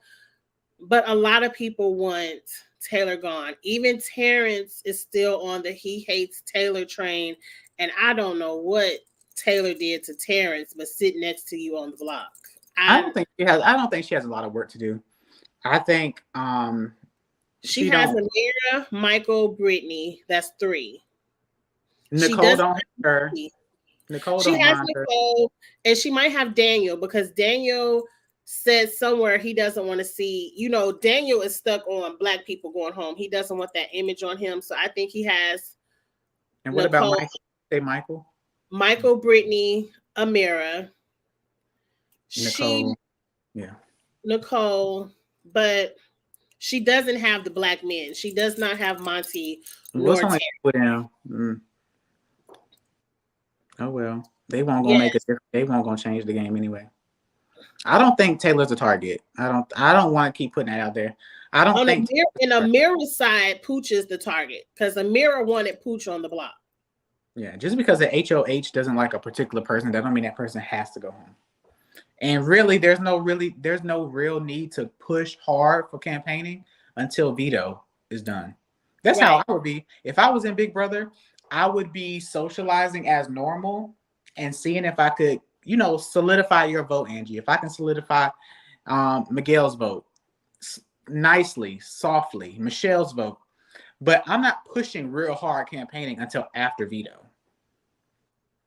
They're already talking that they don't want Michael to play in the veto because Michael is known for winning them and Michael would take Taylor off. Yes, Michael's the comp beast of the season. But then Terrence and Jasmine were talking like, if Michael takes Taylor off the block, he's going to get this smoke. What smoke, sir? What you going to win? Oh, here we go to Southside Chicago coming out.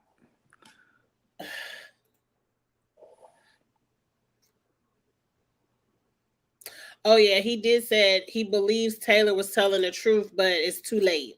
It's too late to go back. Yeah, but why are we so... I'm not surprised. Taylor is working with Michael and Brittany. I need her to solidify something with Amira, and I need those 4 to work together. But Taylor's game is not over, y'all. Like, it's okay. It's not over.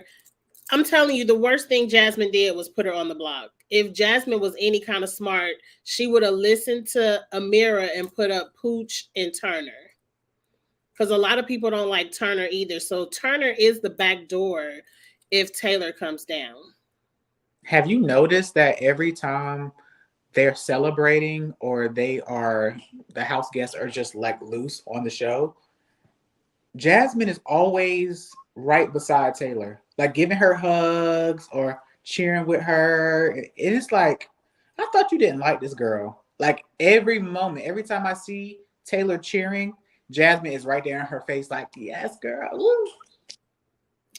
I don't think Jasmine understands that the live feeds are 24/7. I think she thinks when she's in a group setting, the cameras are on. Yay, I like Taylor. And I don't believe Jasmine realizes that even when you're in the HOH room talking shit, you're still being recorded. A lot of them don't understand live feeds. I need Taylor to win this veto. I need her to.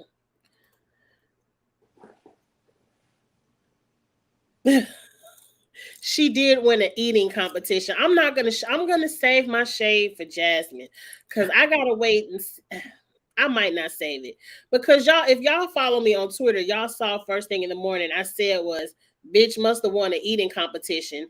I was joking. I didn't really think it was an eating competition, but yes, she won. Angie, if you gonna audition for Big Brother, we're gonna have to wash your social media. You gotta watch what you be posting.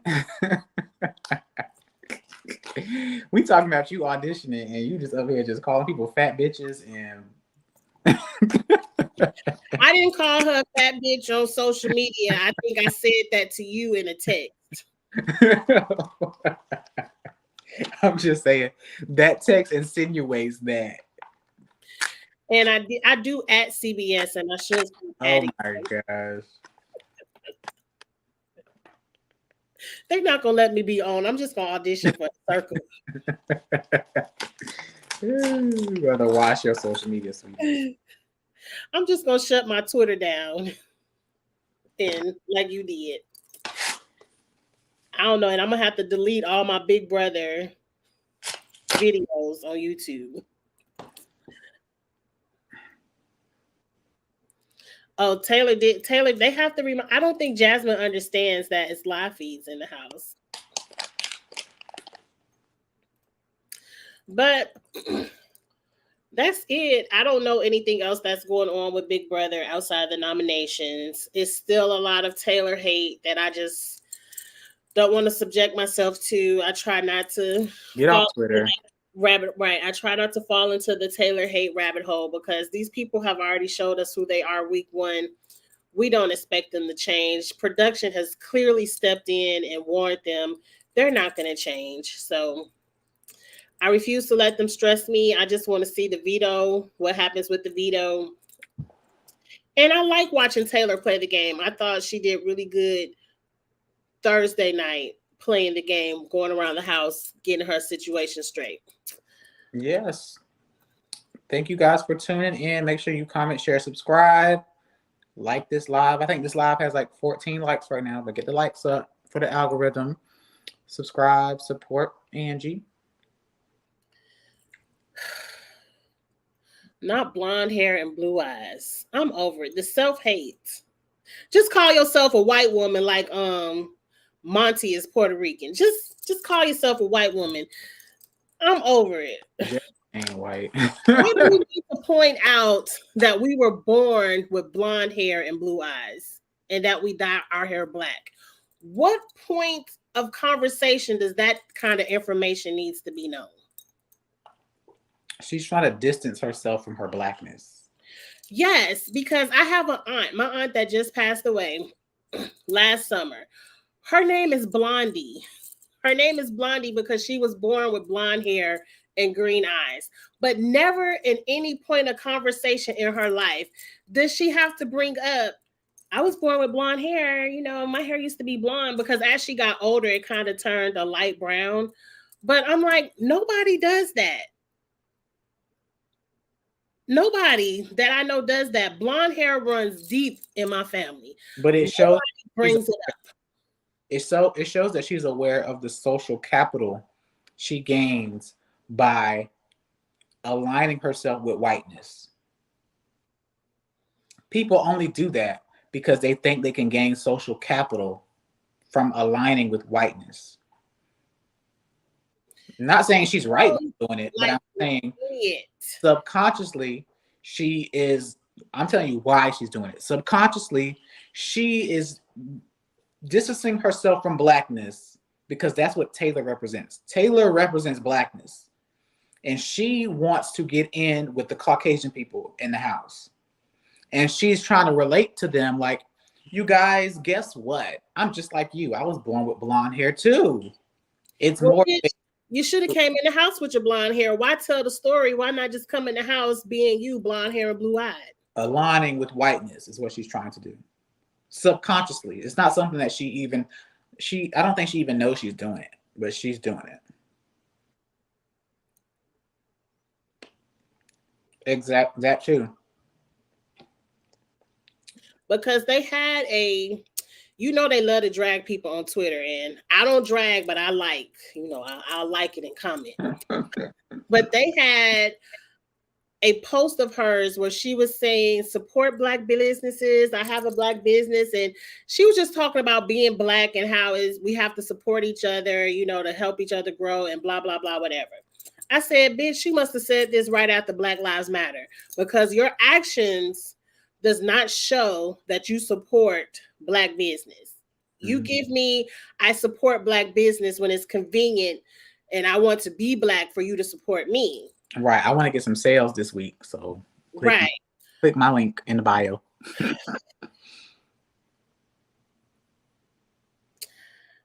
Amira. I like Amira now because Amira has jumped off the hate train and is playing the game. Jasmine's problem is she can't play the game as long as Taylor's in the house because her hatred is more than $750,000. It's very clear. I don't know if I agree with this comment. What comment? This one? The strongest people in the house are Monty and Amira. Who said that? right there in this I read comment. that wrong. You know how I be with reading the comments. All I saw was a mirror. I don't agree with those are the two people, the strongest people with regarding to like social capital. Amira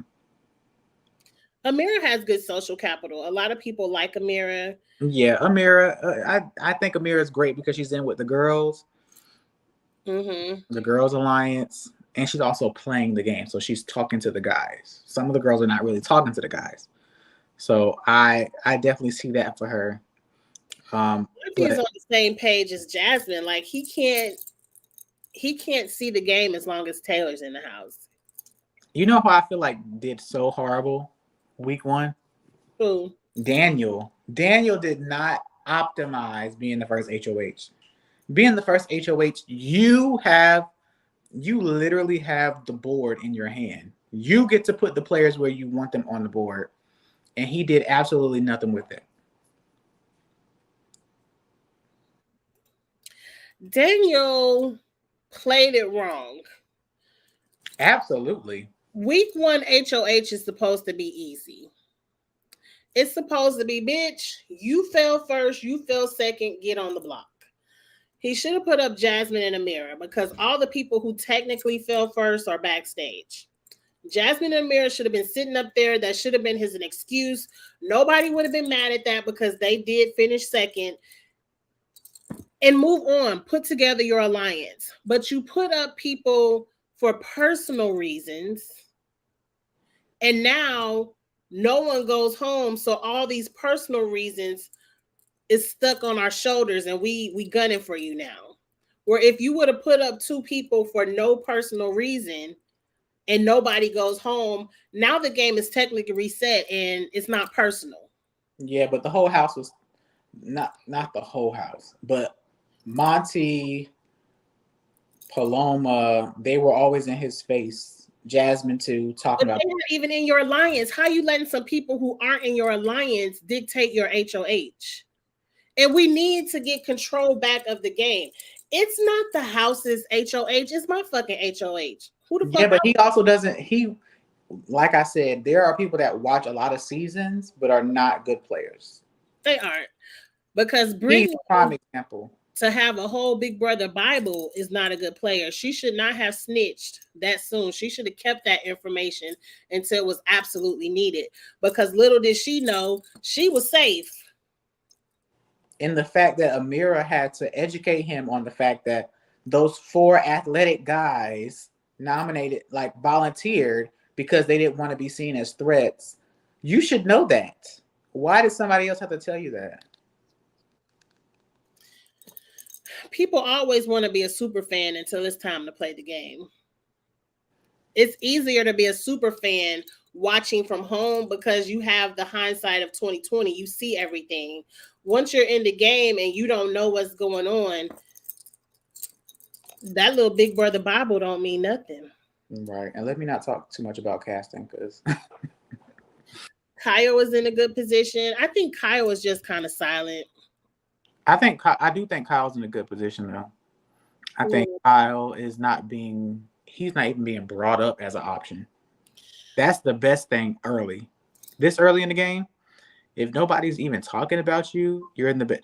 People that are getting a lot of camera time right now are not going to win the game. No. That's how Big Brother works. As your targets, if you're getting all the camera time. All the people we're talking about, the Taylors, the Monties, the Terrence, the Jasmines, the Amiras, the Britneys, you can already send them home because they're not going to win. The first couple weeks, if you're even mentioned on the show, you're not going to go all the way to the end. Because you have to damn near win out or flip the house, or you have to do something big because once your name becomes a target, it's always easy to continue putting them on the block until you go home. Right. And people that win the show historically, they were not targeted early. It's just, that's not how it works. They lay low, and that's what you're supposed to do. I wonder if Taylor will win America's Favorite Player. I don't know. It's too early to say stuff like that. That's why I feel like you can't get too deep into Twitter and all that stuff because all this that Twitter is talking about in 3 weeks is gonna be something else. Taylor might be gone at that point. And people Taylor aren't. might be gone this week, and we've never seen America's favorite player get voted out week 2, just because America's memory isn't that long. Mm-hmm. It's not that we don't really like Taylor, but we got a whole 75 more days, 65 more days to go. Yeah, it's We're like another 2.5 months. only people who really will be voting for Taylor are the people who are just in that rabbit hole of Twitter and just won't let it go, which Yeah, is probably me, but I don't vote no way, so it don't matter. But no, he's not gonna win. most people who actually vote, they're gonna forget the bullshit of week 1, week 2, once Taylor is out the house. And it'll be some more people doing stuff in the game that they'll want to vote for. So I don't think she'll win. Taylor is going to have to at least make it to jury to win. So she has to stay on our mind. I don't know. Oh, not this becoming a whole Big Brother video. I know. And 2 hours in. And I was only supposed to be talking for 1 hour, and it's going into 2.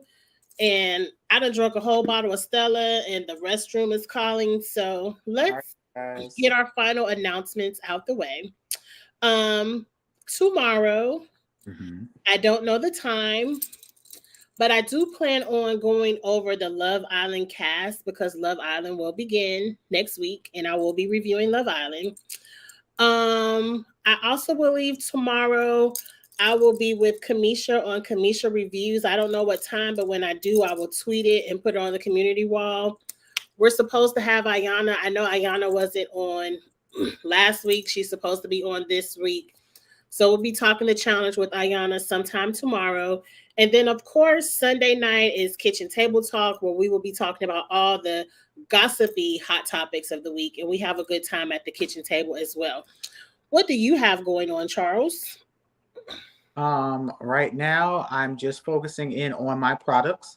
If you don't know, I sell sore muscle joint recovery products. Like a good sweet ginger rub. If you got bad knees, bad shoulders, bad back, you need to get one of my sticks at charleswarrenpresents.com. Yeah, I'm just working on that, shipping out orders, and yeah. Hustling hard. Aren't you the number one new business grower on in the world? In the world. I'm actually, I don't know my rank, but I am in the top 5% of stores that launched the same month as me or something like that. Mm-hmm. So I'm doing really well. And that just tells you the Vapor Rub.